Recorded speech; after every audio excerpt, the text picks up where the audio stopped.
Take it, make your mind up if I don't think to agree. But tell me what I'm doing wrong so I could tell you what I see. Yeah, am I living right? Am I living right? Am I living right? That's another one from Little Bro, man. Am I living right? Jace, aka Aaron Gyra. Taking money. Chris, you remember when you used to rap, fool? I still do rap, bro. Bro, get the funniest off the fucking mic, bro. Like I can hear it in the back, bro. Sorry, bro. It's so good. Real gonna do real things.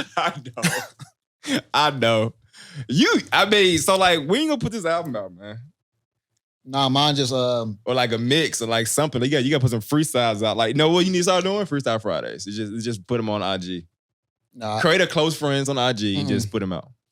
No, you gotta be in a certain level of friendship and camaraderie to be able to get my freestyles. Close friends. That's what. Yeah, but I don't. But the thing is, I like the idea of it being fleeting. You know what I'm saying? I hate when folks record folks freestyling. Yeah. I like the idea. Like, I want you to be engaged into the wordplay. You know what I'm saying? I don't want you to be thinking about how I can be able to record this. I got you. So like, remember you just trying to be like out in the streets. Remember when Wayne said one time, he was like, I forgot what song it was. He was like, he was on South Beach and someone was like, you know, oh, can I free freestyle? Oh, blah, blah. yeah. And he was like, nah, but I'm the best rapper alive. Yes. So that's you basically. Like, I'm not just doing this shit on call. Yeah, exactly. Like, I got you. Yeah. It's like, hey, Michael Jordan, shoot a jump shot. Hey, listen though, bro. Chris can rap, man. You remember at my wedding, we was in the Church of Christ out there in Jackson. It was some bars given in that nursery. Yeah, bro. We was in a church, bro. Yeah. I gotta go with this. I haven't said this, so I gotta say this now. It was funny. So at my wedding, where we got married at North Jackson Church of Christ. Shout out. No. Yeah, shout out to I guess. No. So we got married there, right? And you know, we from Memphis still. You feel me? So while we're in like the nursery, that's where like the grooms, what do you call it? The groom suite. Like we weren't fancy. So like the groom suite was the nursery of the church, all right? Yeah. That's where the groom suite was. And Lord knows it was a groom suite. All right. So we had beats, we had freestyles, and we had Grey Goose. It was slick crazy, bro. Like, I'm so glad they didn't have any cameras in there. There's no way Jazz's mom could ever go back to that church after what we did in there. Sir, we need to have a conversation. We need to have a conversation. Grey Goose, spirits. But it was like very, I mean, this is on some New York type stuff, right? But it was a very essence of hip hop type stuff. It was. In the sense of, it started out with folks checking each other. Is that how it started? Yeah. I think that's how it started. And then we started putting those checks to music, with the influence of a little alcohol. And then it just went from there. Yeah, but when I think about not rap music, but when I think about the word hip hop, I'm thinking about like competitive spirit. Oh yeah. We was battling. Yeah. It was definitely some battles in there. For sure. Some wordplay. And like, so what's crazy is Justin has a clip. Like, he has like a brief clip of it. Delete it. Nah, buddy. Send that clip on, Flim Diesel. I'm hitting you up after this. But he has a clip of it. He has one clip. But most of the stuff we didn't even record, man. That's the reason why you don't record, because I'm gonna tell you like this. First of all, I know it was probably one of the best wedding day rap battles probably of all time. Period. Yeah, realistically. Period. Like this is one of those Period. Best realistically when you think about all like the great, battle rappers, all the great, musicians, all the great beef songs, this is probably one of the best of all time. The best that church has ever seen. Yeah, and then a big part of that is this too. It will also live in our minds in a bigger way. Yeah, because of the fact that it was not recorded. If it was recorded, then you have these grand expectations, and you watch it again, and it's like you don't have the same nostalgia, you don't have the same feel. Without us, like we are literally keeping that legend alive. Exactly. It's one of those things where like every time we meet up, we have to have the conversation about, yo, like, you remember that 16 that you spit on Malcolm. Remember when Malcolm was slid across the floor with them damn loafers on, knees bent to the side. Exactly. Yes, bro. My cousin Darrell was out there spitting ball. It was one of those. And his son was there too. His son was in there. Yeah, young protege. And I don't think he really realized like history was being made. He got to experience something no one ever would be able to experience. Never, ever, bro. That was dope, bro.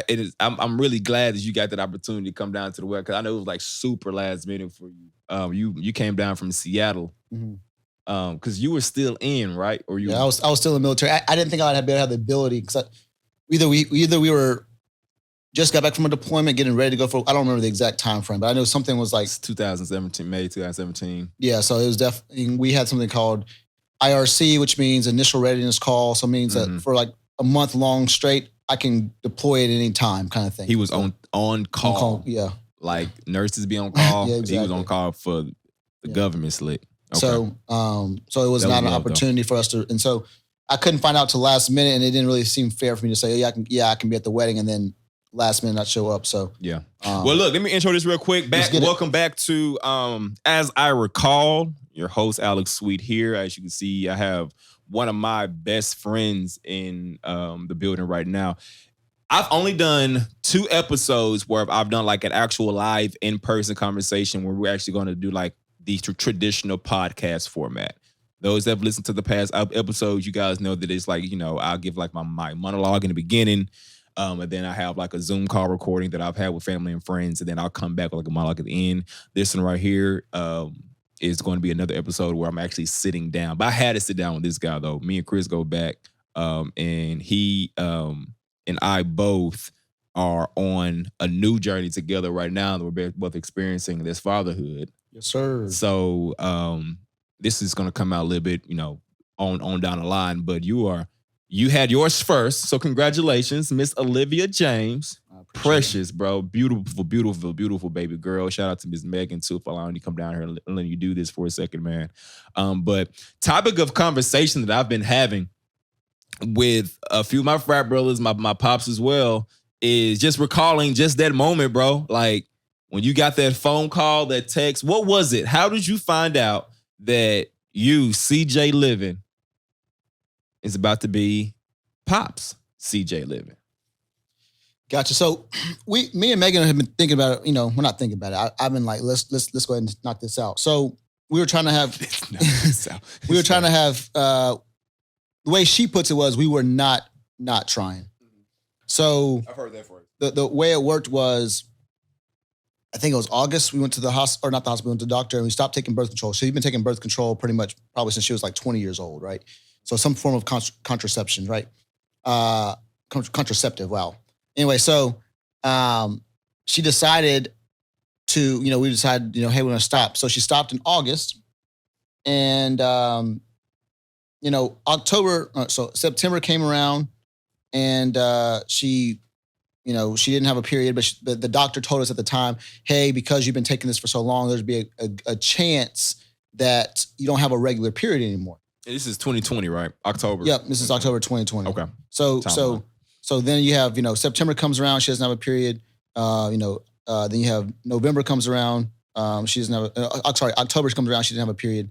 And she had checked, during these times, like, oh, am I pregnant? But she wasn't pregnant. So we just like, okay, well, when is this period going to come? So the day real quick, I'm just curious, what kind of birth control did she have? She was taking pills. Okay, so she was on a pill. All right. Yeah. So Jasmine did the IUD. Yeah. And it was a similar type of situation to where, like, it was just like the cycles were like just irregular as fuck. So you really just didn't know. You didn't know. But anyways, continue. Yeah, so we had a good, 60 days since she stopped taking her since she stopped taking birth control. So realistically, 28, 30 days later, she should have a period if it was regular, but we recognize it won't be regular, whatever it may be. So we had checked a couple times, nothing, was going on.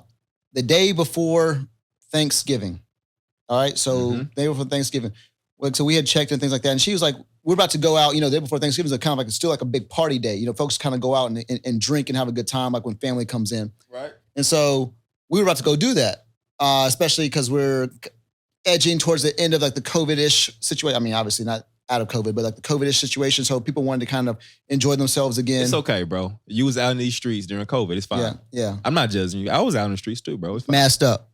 But anyway, so day before Thanksgiving, and so she took a pregnancy test. I'm tripping. She took a pregnancy test by herself. So at the time, I was living in an apartment. She was living in a house. She took the pregnancy test by herself, and she calls me. She's in the closet of her home, FaceTime, and she was like face is all flustered. I took a pregnancy test, and I think I may be pregnant. Why was she in the closet? Bro, I don't know. I mean, is this her home? Well, this is a home.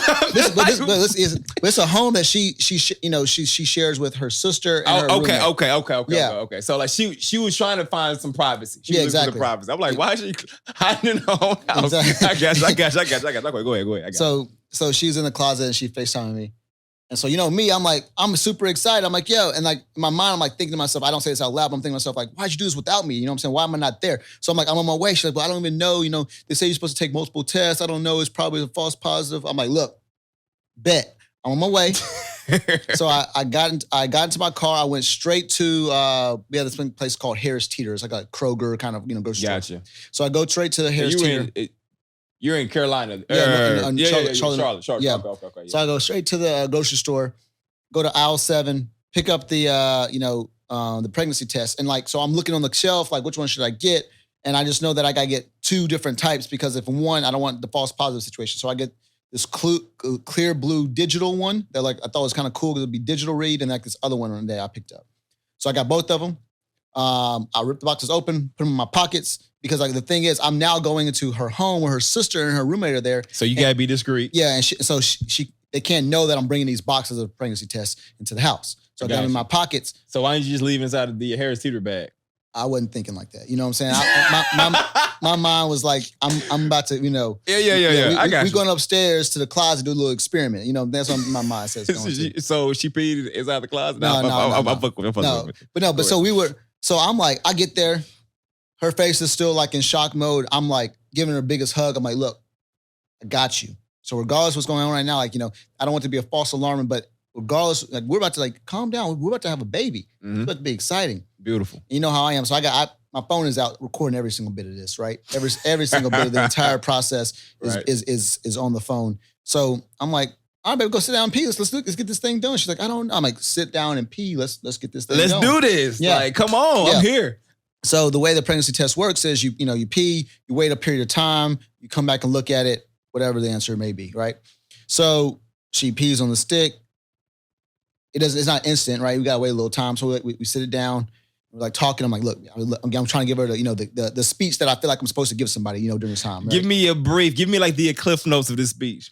Give me the Cliff Notes of this speech, bro. Hey, baby, I want you to know right now that at all times I'm gonna be with you. I got you. You may not understand exactly how it's going to go, but no matter what's going to happen, this won't happen alone. You know what I'm saying? I'm letting her know that we in this together. We ride together, we die together. Exactly. Bad boys for life. Exactly. I was giving her that bad boys for life speech, right? So I was probably Will Smith. She was Martin Lawrence in the situation, right? So, I got you. So we were doing that, and whatever period of time goes by, we go back, and I'm like, it's sitting on the bathroom floor. So I'm like, let's go back together. I'm trying to make things dramatic. So I turn the lights off. And I'm like, I want to turn the lights on to see what the test says, just being super extra. And we turn the lights on and it says pregnant.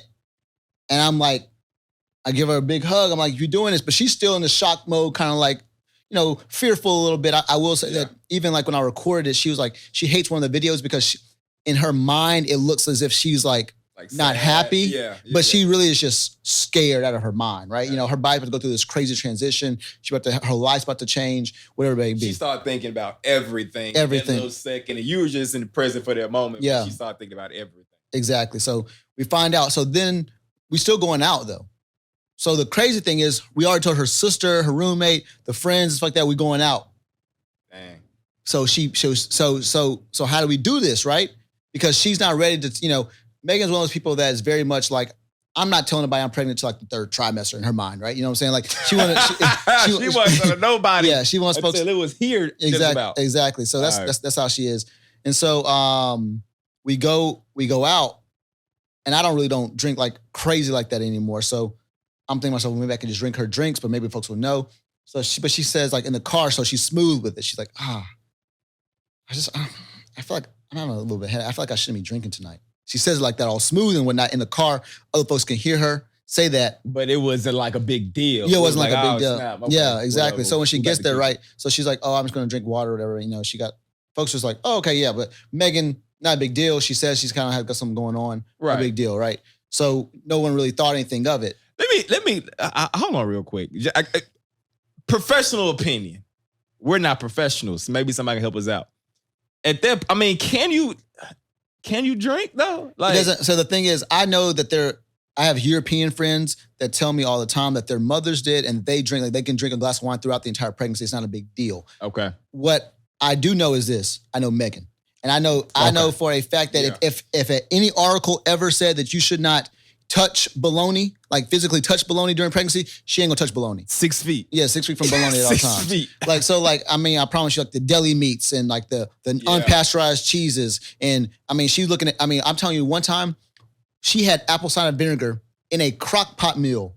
And she looked at it and it said unpasteurized. This girl called me crying during pregnancy, crying. She said, I just ruined my whole meal. I'm talking about, it's like a tablespoon of apple cider vinegar in a crock pot. And she's telling me, I ruined this whole meal. I can't eat it anymore because it's unpasteurized. And I can't do this. What'd you say, bro? I said, baby, I'm picking you up Chick-fil-A. Don't worry. That's what's up. Yeah, exactly. That's what's up. We're here to fix it, man. We're here just to make them comfortable. It doesn't matter. Like, don't worry about it. I'm here. Yeah. I love it, bro. I love it. So that's how it went. So she had the situation, and it was really cool because that happened in November. She told her parents, we told her parents kind of like through like we had like we went together to get the pregnancy check at the hospital. Then we had another like appointment. Got a couple pictures, and then Christmas we surprised her family, and then on New Year's I surprised my family. Okay. So it was a cool opportunity for us to kind of know by ourselves for a little bit. I remember that. So she's in the medical field, right? Yeah. Megan is. She's like a nurse. She is. Yeah. Does she deal with babies? Or yeah. So that's probably the worst thing that could happen, and the best thing that could happen to us. Cause like she has like she works in OBGYN situation, so it's like very much she's seeing all the negative. Like so she's aware of a lot of things, which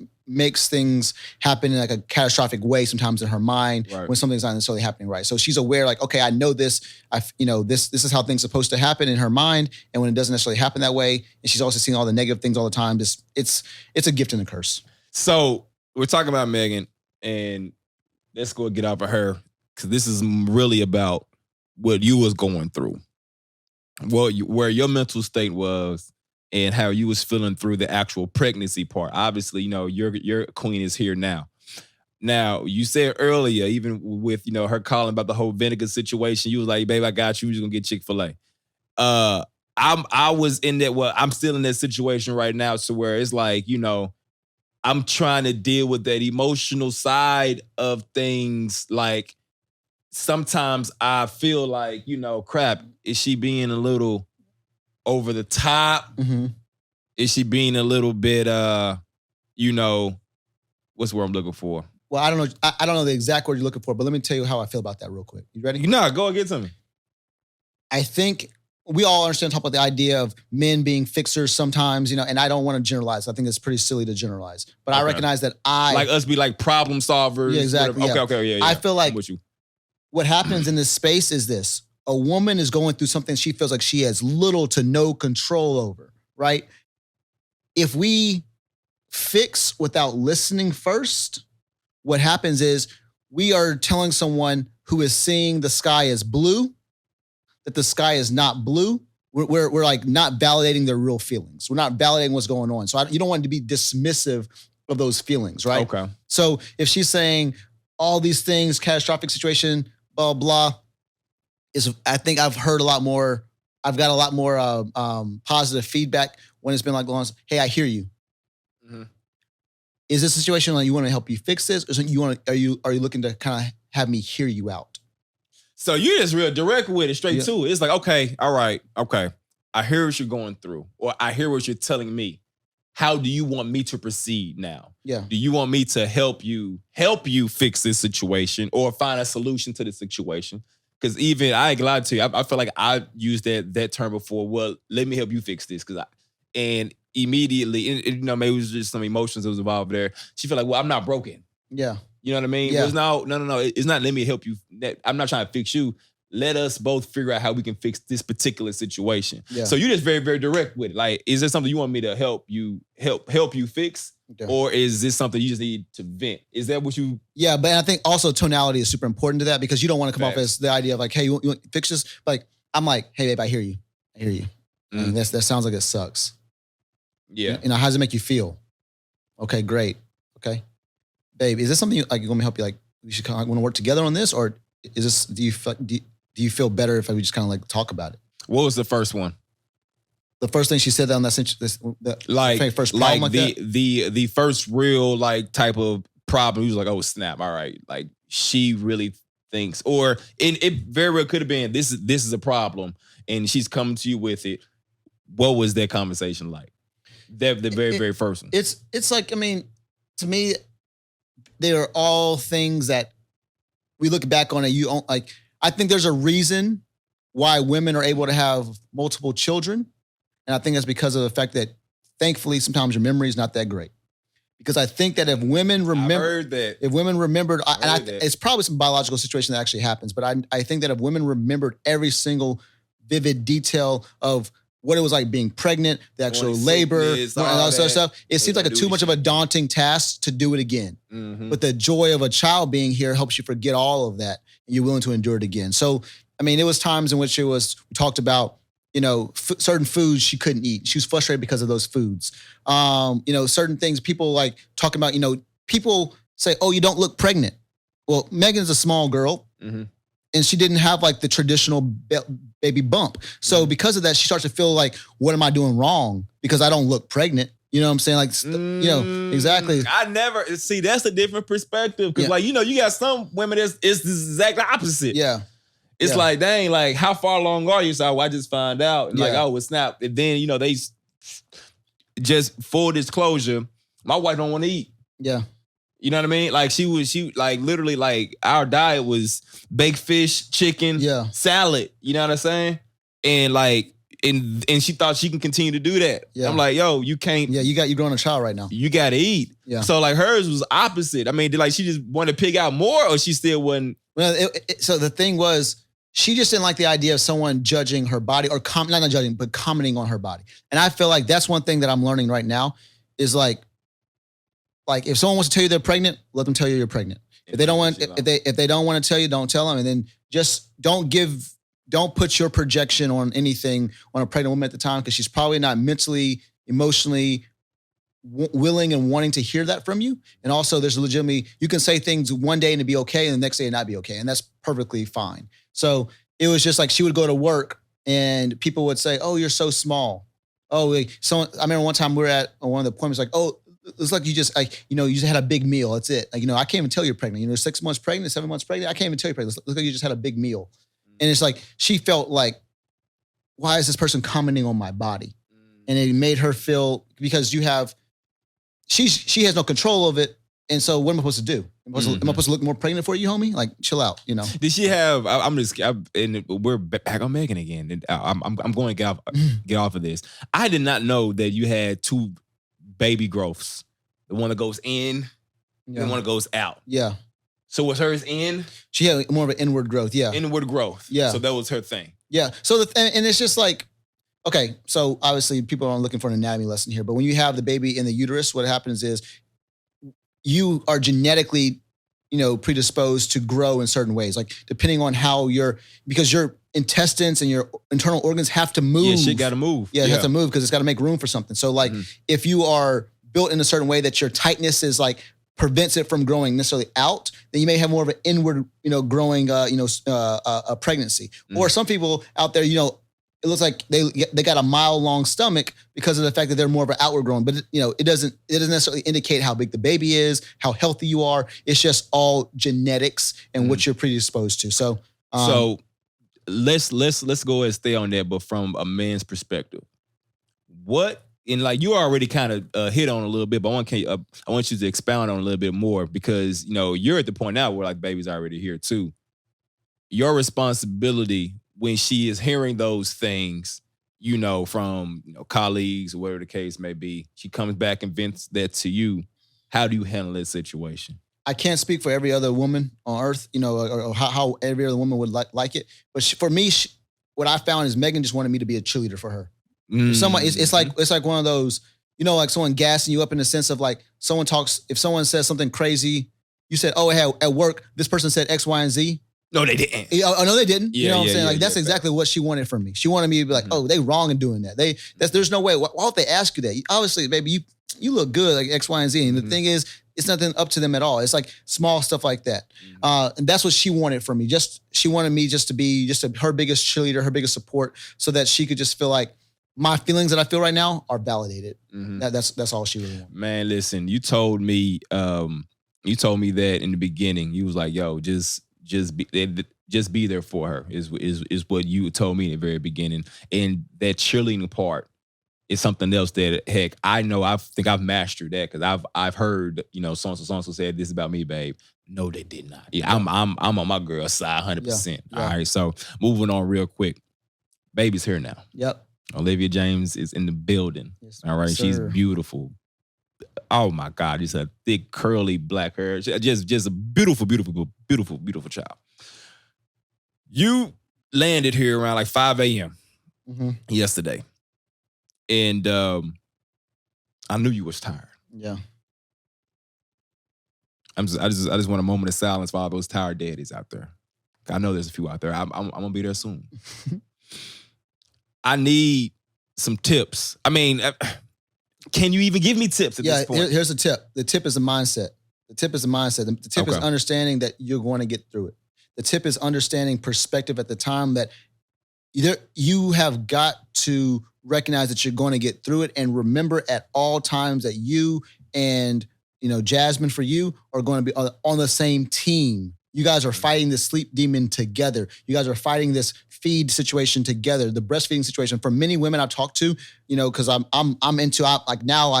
want to just know, because I can't biologically produce the baby, at the time, and I can't biologically produce milk, so I just want to know what the hell's going on, right? So I'm just so interested in that stuff. You've always been like this, too. So like, just all right, this is the situation I'm in. I want to know all about this situation. Yeah. So I think that one thing I've talked to many women about is the fact that many women said that breastfeeding is one of the hardest, things they've dealt with in that fourth trimester. Like the post having the baby is one of the hardest things they deal with.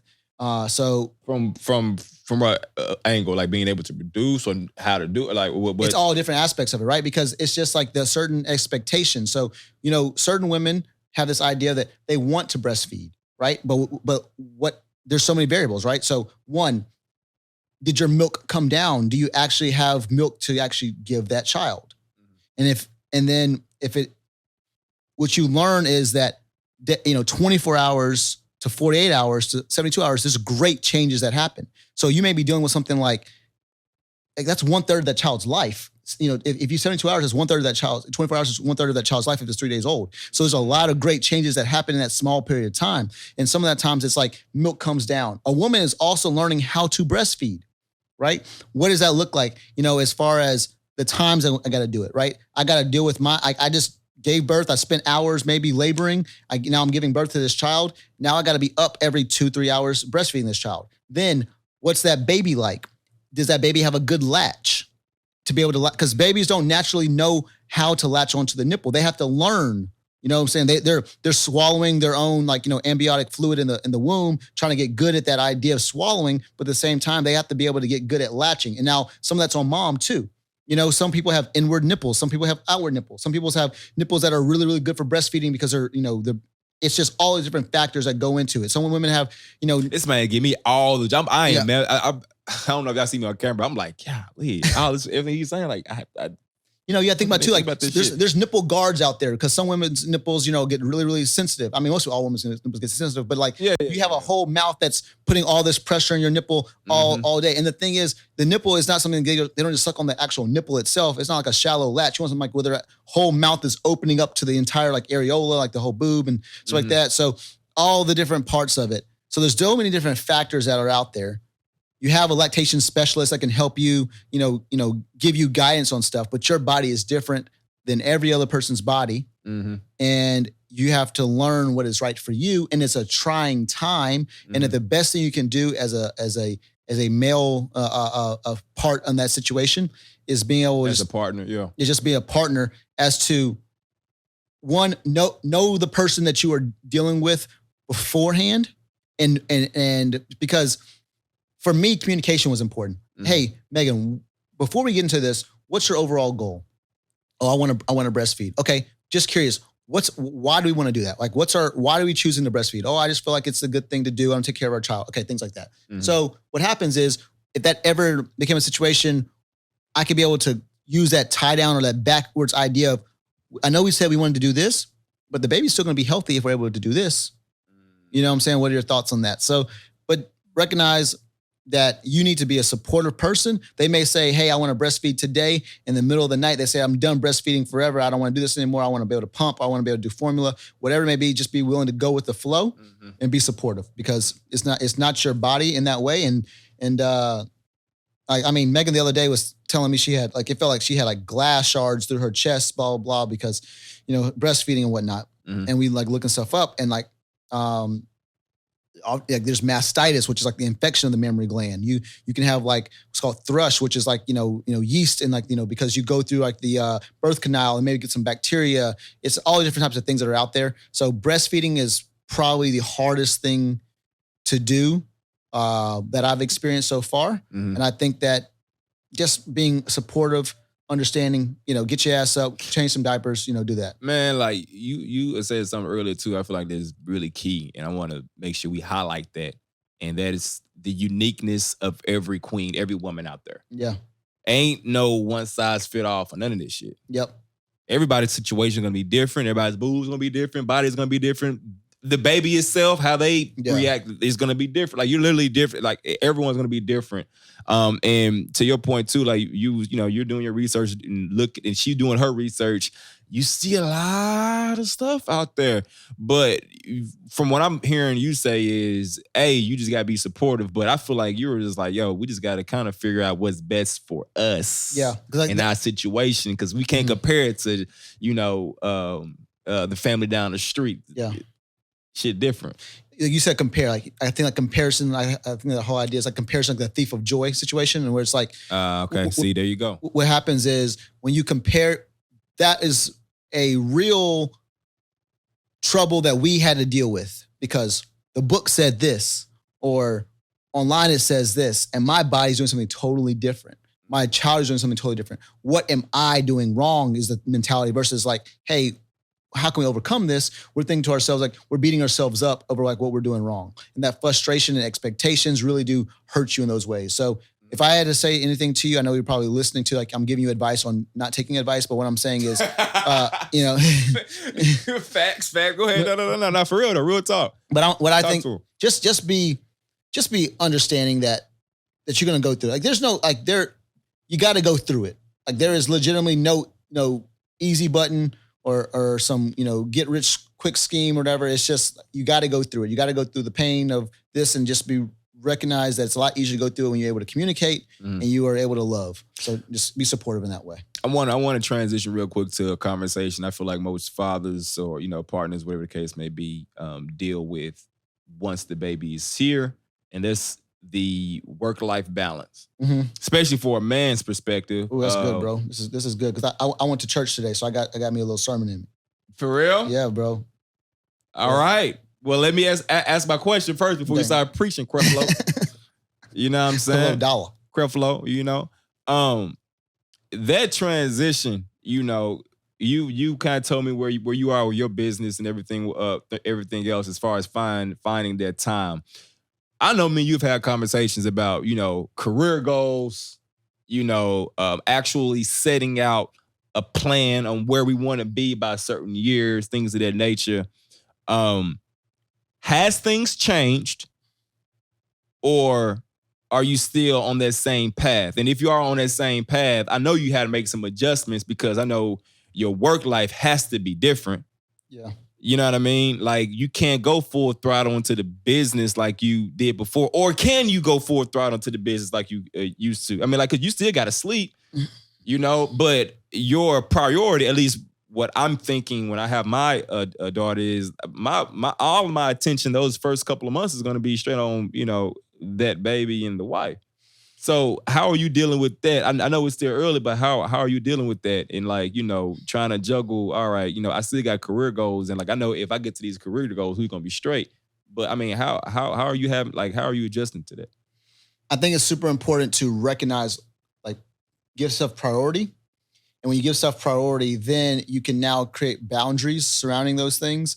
And so you talked about going like full throttle. Like maybe it's even more important that I go full throttle within certain segments of time versus it being like I was able to go full throttle for long periods of time, or I was able to give half throttle throughout and be able to get the same type of effectiveness. And I say all that because it's probably kind of ambiguous. I talked about church and whatnot. So beyond today's church service, Proverbs 14:23 is my favorite Bible verse. Like that's Proverbs 14:23 is my. Say it.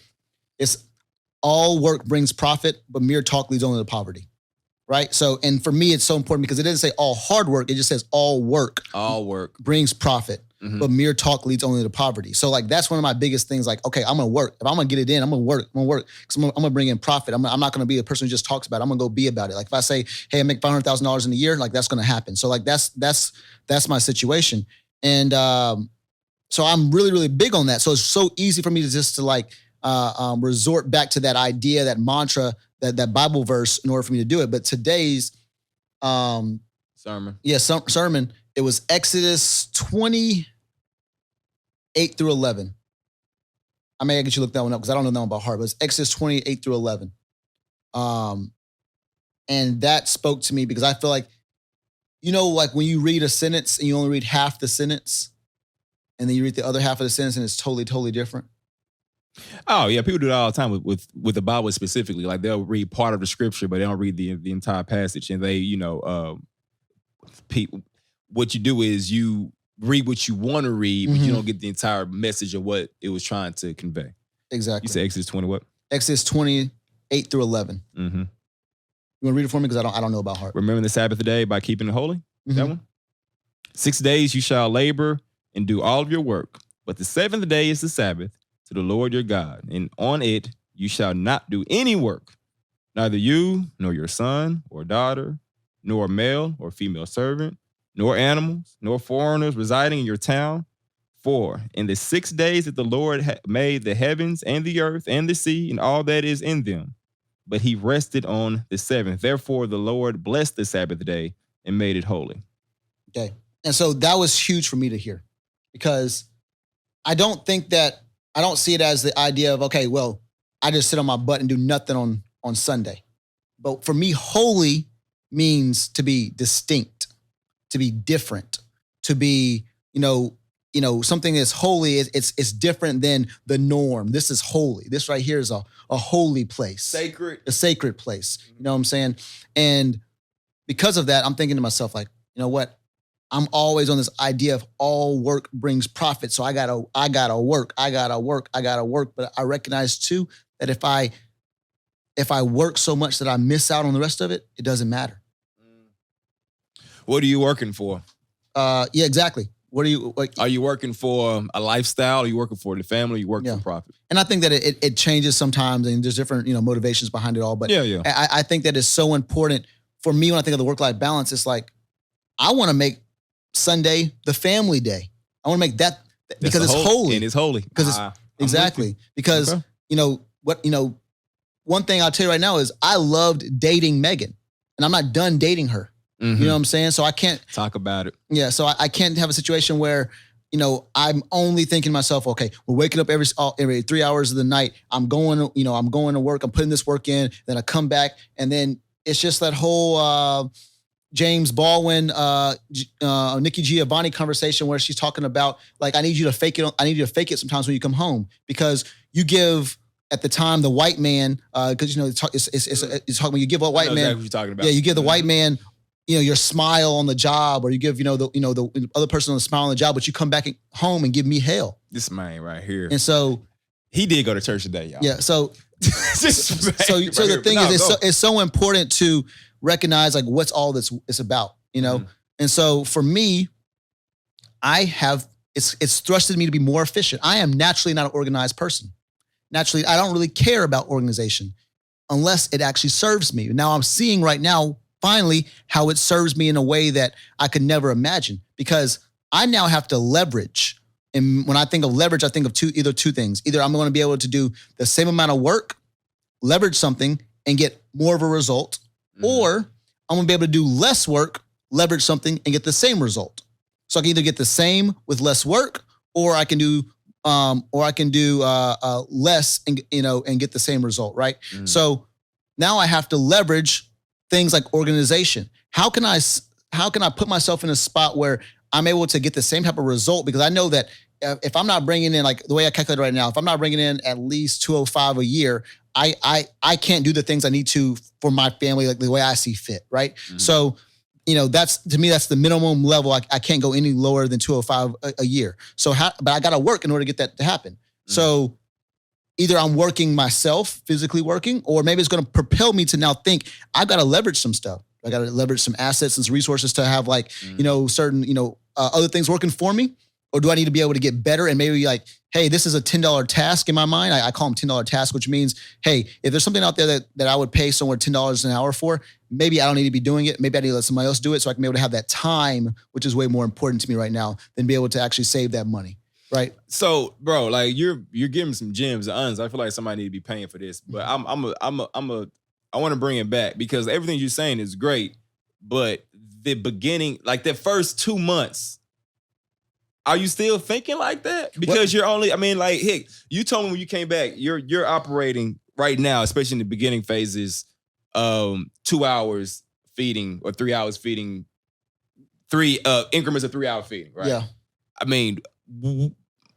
Does all that go out the window? How can you prioritize, or do what you're saying do, which makes perfect sense if you got the time to do it and leverage whatever time you got. But right now, I feel like your time is too unpredictable. No, is it not? It is unpredictable, but and because of its unpredictability, that's why it's so important to have a plan, a conversation, a thought process beforehand. So what we do right now is the way we operate is, and I'm not going to tell anybody how to do their own situation, but the way we operate is this. First 3 weeks, I've been very, very cognizant of the fact that because we are exclusively breastfeeding right now, so in order for our child to eat, Megan's got to be awake and holding this child to be able to breastfeed him. So I am going to wake up every single time Megan wakes up. You was telling me about that. Talk to me about that. Because so the thing is, right now it's solidarity. It's not the idea of it being fair or I don't have to wake up or if I don't have sleep, I can't help you out. But bro, get over it. Like you got to be strong enough to be able to say, look, I've been able to do a lot with little sleep, and I'm gonna get over it. People say, oh, you should sleep now. Like, bro, no matter how much you sleep before you have the baby, you're going to still be tired. You can't get, there's no, you can't I want to pause there real quick, bro, because people have been telling me that, bro, get all the sleep you can get now.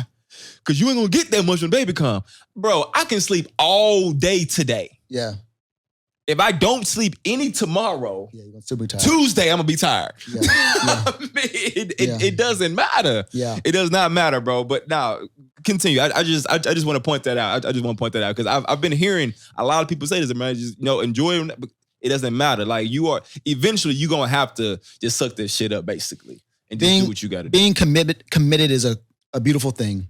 If you're committed to something, then no matter what comes in, you're gonna make sure that it still happens. Period. Difference between being interested and being committed. Because I'm interested in helping my wife out. I'm interested in making sure she's supported. That means that if things look good, maybe I'll try it out. But if I'm committed to it, no matter what happens, whatever we're faced with, we're going to take care of it. So I'm committed to making sure that Megan feels happy, comfortable, loved, supported throughout this entire hard period of time of her life.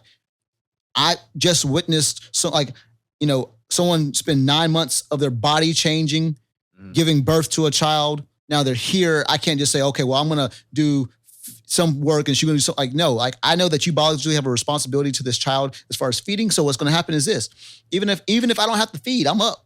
Mm-hmm. I got the app out. We on left or right breast today. Okay, we on left, boom, got it. We're counting the time so we know exactly how long the baby fed. Okay, I got the same, app. Okay, was it a pee or poop diaper? Okay, boom, it was pee and poop. So got that done. I'm going to the, changing table. I'm changing the baby. I'm doing all these things. And sometimes when I know that the baby's just fussy, not necessarily just hungry, I'll take the baby, go to another room. I'm not gonna lie to you, bro. We walk around naked like it's our job right now because like she has this whole situation of like wanting to keep her breast out because she doesn't want to have a like cloth over them because they get sensitive and whatnot. The whole idea of chest to chest. So I'm like, I got the baby with me.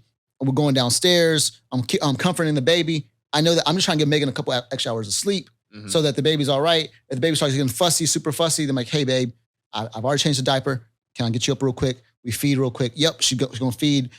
She wants to burp the baby, have a little time to herself. We burp the baby. We transition on. So it is legitimately like... That's beautiful, bro. It's something like you guys are working together. And if you like, it's already hard enough that if you're working against each other, you're going to fail. Facts. So you have to say to yourself, like, you know what? This is hard and I'm going to work with you through the entire situation. So that's how we operated with it. You know, I some days I'll wake up and I'm like, it's 6 o'clock in the morning. Like she also knows it's important for me to go to the gym, work out. So I'm like, hey, babe, can I go to the gym at this time? Yeah, go ahead and go to the gym. I go to the gym, got my little situation going on for an hour. Then I come back. Then I figure out, hey, what's the game plan right now? What we doing? Does the baby pee, poop? Do I need to do something that can help you out? Okay, not. Boom. Have you had breakfast? I'm gonna make breakfast and you got to understand that once again, she may not be thinking to eat because all these things are going on. So I got to be bringing in food. Man, you just stumble into something else because heck, right now during the pregnancy, I feel like I'm already kind of getting adjusted to that right there. I don't whatever move I make, I'm making a phone call. Have you eaten? I'm here. You need me to pick something up. Have you eaten? Have you drank enough water? Yeah. You are talking about bottles at the crib. Yeah. This is Jasmine. We gotta make sure she drink all this for her today. Like I'm monitoring all of that right there. You said something though, interest versus commitment. You brought out the workout thing too, which I think is kind of crucial. Tell me how that conversation went because I want to make sure that I am in shape. And I do know, not even in shape. I won't even say just necessarily quote unquote in shape. To me, working out, if I'm playing ball, if I'm running, if I'm lifting weights, whatever the case may be, that's a time for me mentally, emotionally. Yep. Heck, even sometimes spiritually, because I've started even like just reading books when I'm just on a treadmill. Well, not reading, audibles or whatever the case may be. That's a time for me to kind of, I need my mentals to be kind of straight during this whole time period as well. Is that where you are with it? Like, do you work out more so just for the body, which is important? Is it more so for your mentals when you go back into the house? And I can't say one is more so than the other. I think that it's holistic. I think that you work out for your physical body, then you work out for your mental situation. For me, I work out because it's also routine as well, giving me a bit of normalcy. So even though I got this baby in my life, they're changing my life, putting me upside down, have a sense of like normal situation. How she react to you saying, all right, like 6 o'clock is my time to work out? Well, that's the part of it. I do not say 6 o'clock is my time. I'm inflexible because I know that I want to work out. I'm committed to working out. I'm not subjected to a certain time and having to be because the baby doesn't give a damn about my workout schedule. Facts. So if the baby slept really good last night, I can get some time to go do that at this time, then great. But if not, then I got to make sure that I work that situation in and be committed to making it happen, right? But also communication too. Megan understands what working out does for me. So she's not fighting me. She works out too. I mean, like y'all came down here and we was running together. Was she pregnant then? Yeah. She was pregnant when she was, okay, yeah. So is she getting back? I mean, it's still early for you. It's still early. So bro, she working out every day, bro. She got a word. I'm talking about she got a 7-pound, 8-pound baby. She picking up every single day. Well, okay. Picking up, we going on walks right now. I think the biggest thing is she got a lot on her plate. So we're a very body positive situation at home where it's like, she has high standards for her body and whatnot, but she's also giving herself, big word, grace during this time because she understands that she has to take care of her responsibility to a child. She can't be so superficial about her body and whatnot. So, but Megan understands the value that working out does for me. So she knows that in order for me to be able to give her the best portion of me, sometimes I got to go work out. And so that's what happens. And so, but I make sure that I do it in a way that is if we gotta do something, I'm doing all the things I gotta do beforehand, trying to set her up for success. I don't give Megan a baby that has an unclean diaper. I don't, I don't say, hey, there's an unclean, like if it's unclean, I'm gonna do it every single time. And we're going to, like, if I got the capacity to take care of this, I'm going to take care of it. Yeah. So, bro, that you saying that anyway is just, I feel like men, this is just if you single right now looking for a lady, and like you need, like, I'm talking about like actual queen too, you know what I mean? Like, one thing that'll give you so many points inside the house is if there's something that you know need to be done, just do it. Just do it. And for me, like simple, like pick up your drawers off the floor. Just like simple stuff like that while you single. Now, obviously with like kids, it's gonna get a little bit more different, but I'm talking about like those young men that's out here dating right now. Like that small stuff, if you know something needs to be done, and you know if you don't do it, she's going to do it later on, like you ain't doing nothing else right now. Just go and knock it out. Knock that shit out real quick, bro. I promise that small shit, they'll definitely appreciate. But go ahead, continue, bro. And to speak on that real quick, be willing to have this conversation by saying, I say to Megan all the time, I say, Megan, I'm not naturally a person who gives, like, who's super, super, super, super clean. That's not naturally who I am. Yeah. So I'm going to ask you this. When you, like, do me a favor, like, cause laundry in the house. Mm-hmm. I put my clothes in the dirty clothes hamper. Every single night before I go to bed, I make sure nothing on the floor. Because Megan keeps the place so clean, I feel like weird about those. It's like if you know what I'm saying? I know. So I feel weird about those my clothes on the ground somewhere. So make sure I didn't have this. Exactly. So I put the stuff in there, but I don't think to do the laundry. So I say, Megan, what's on the agenda today? Her mind works like that. We gotta do laundry. We gotta take the sheets off. We gotta go to the grocery store. So I'm like, okay, boom. I'm going to do this. I'm going to do this. I'm going to do this. I got the task. I got the task list, and I'm going to be able to knock these things out. So I think I like that. She understands. Like, I think originally it used to be frustrating to her when things weren't done. She felt like she was like taking a more of a burden, but she wouldn't communicate to me what needs to be done. Because we didn't know. Yeah, exactly. We just didn't know. Exactly. Or I don't think that's not the way I operate. That's not the way I think. Yeah. I don't think to myself, oh well, these things. For me, if nothing needs to be done at the time, I'm sitting down watching some TV. Facts. So, but at the when same I was time, living by myself, I washed clothes when I had no more drawers to wear. Yeah. Exactly. That's exactly how it is. That's how it was. Yeah. Oh shoot. I don't got no drawers to wear. Oh, let me watch. Well, I guess today's the day. Yeah, exactly. You go get my shit together. Exactly. Bro, you gave me some jewels today, man, and I'm really excited. I want to get you for like another just 5 more minutes. 5 more minutes, and I want you to talk about the importance of community too, because me and you already talked about this. Like we doing this together. I feel like. You know, I mean, you was at my crib the other day during the gender reveal, and like you saw all of my friends with their kids and stuff. I feel like, we're on this journey together. I feel like community is so freaking important. Yeah. Vacationing, things of that nature. But just talk about your aspect on that and why you feel like just that is so important. Why it's so important to have your kids grow up in some form of a community. It's an African proverb that says, if you want to go fast, go alone. If you want to go far, go together. And that is, that probably speaks well beyond what I'm going to say right now. Because it's almost like enough said, but go ahead and try to do better. You can try. You can try, go ahead. Community is so important because it becomes your backdrop.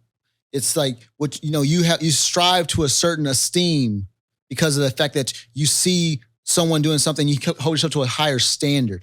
It allows you to have support when you feel weak. It is so important because the idea of you are a result of the people that you are around, like that's so true. It is. So if you are not active and very deliberate about the community that you keep and that you are part of and that you are building, then you're losing the game, and you're not and you may, like at this point, because you heard this, you don't have the excuse anymore to not know that you're ignorant to the fact that you're losing the game. Mm-hmm. But like now that you know it now, it's out there. Mm-hmm. So you have to be willing to not only be part and seek out a good community, but also be a great community member so that people are served by you being in that community as well. Absolutely.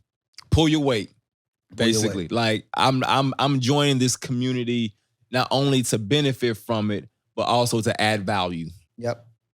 And that's the beautiful thing when you're able to do that, because, you are a byproduct of your parents. I'm a byproduct of my parents. You're a byproduct of, the situations that you were put in. You're a byproduct, there's a very, it's not a coincidence that there's a lot of music in your life.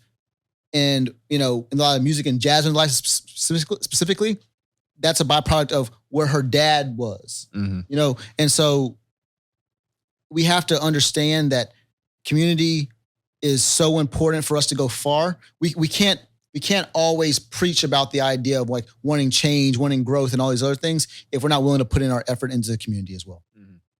Chris, I appreciate that, bro. That was beautiful. I mean, I think that's a cherry on top. You know me, you're going to rap anyway. But tell people where they can find you. You are with a great company out there in Charlotte. I don't want to give too many details about where y'all going to be next year. I know there's some stuff between me and you, but you guys have an excellent podcast that you are a part of with your company. If you can tell the people about that real quick. Gotcha. So the company's called Contractor Growth Network. It really is,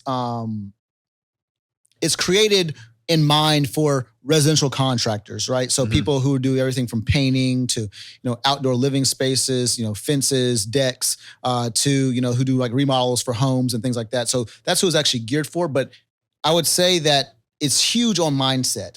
It's huge on understanding, like, in order for me to get to where I want to go, I have to change my mindset. I change my mindset, I can do anything, right? So that's what it's all about. That's Contractor Growth Network. You can find that on all the different platforms and whatnot.